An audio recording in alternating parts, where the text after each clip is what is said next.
আগামীর বাংলাদেশ বিনির্মাণে দায়িত্বশীল গণমাধ্যমের কোনো বিকল্প নেই বলে মন্তব্য করেছেন ঢাকা দক্ষিণ সিটি কর্পোরেশনের প্রশাসক বীর মুক্তিযোদ্ধা মোহাম্মদ আব্দুস সালাম।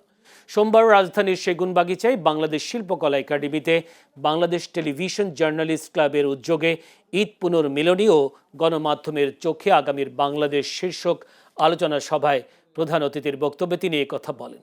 ডিএসসিসি প্রশাসক বলেন, জনগণ ও রাষ্ট্রের মধ্যে সেতু বন্ধন হিসেবে কাজ করে গণমাধ্যম। একটি দায়িত্বশীল ও বস্তুনিষ্ঠ গণমাধ্যম সমাজে জবাবদিহিতা এবং সুশাসন নিশ্চিতেও কার্যকর ভূমিকা রাখতে পারে।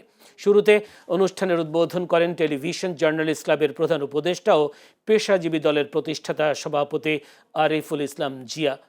টেলিভিশন জার্নালিস্ট ক্লাবের সভাপতি আর কে রেজার সভাপতিত্বে সভায় বিএনপি চেয়ারপারসনের উপদেষ্টা হাবিবুর রহমান হাবিব, চ্যানেলসের ব্যবস্থাপনা পরিচালক ও সিইও সুজিত চক্রবর্তী এবং ঢাকা মহানগর উত্তর বিএনপির সদস্য সচিব মুস্তাফা জামান সহ অনেকেই বক্তব্য রাখেন।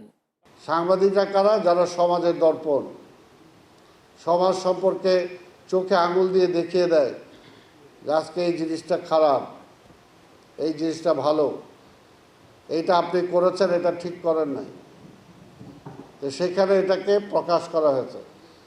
তাই সেই জায়গায় সবচেয়ে বড় আজকে দরকার যে কিছু কিছু শ্রেণী আছে, যেটা আমি প্রথম থেকে বললাম, যে তাদের উপর নির্ভর করে সমাজ ব্যবস্থা। সংবাদকর্মীদের কোনো ঠিকানা নেই। সংবাদকর্মীরা যদি আপনার সংবাদটা প্রচার না করে, ভাই আপনি যত বড় প্রতিষ্ঠানে হোক, দেশ আপনার জানবে না। সো তাদের গুরুত্বপূর্ণ ভূমিকাটা আপনারা একটু গুরুত্ব সহকারে দেখবেন এবং তাদের বিষয়টা নিশ্চয়ই সরকার থেকে শুরু করে সরকারি যত প্রতিষ্ঠান আছে সবগুলো গুরুত্বপূর্ণ বিষয়ভাবে দেখবে, এইটা আমার প্রত্যাশা। প্রধানমন্ত্রীর কাছে আপনি আমাদের একটা বার্তা পৌঁছাবেন, আমরা সুরক্ষিতভাবে থেকে গণমাধ্যমের কাজ সম্পৃক্ত করতে চাই।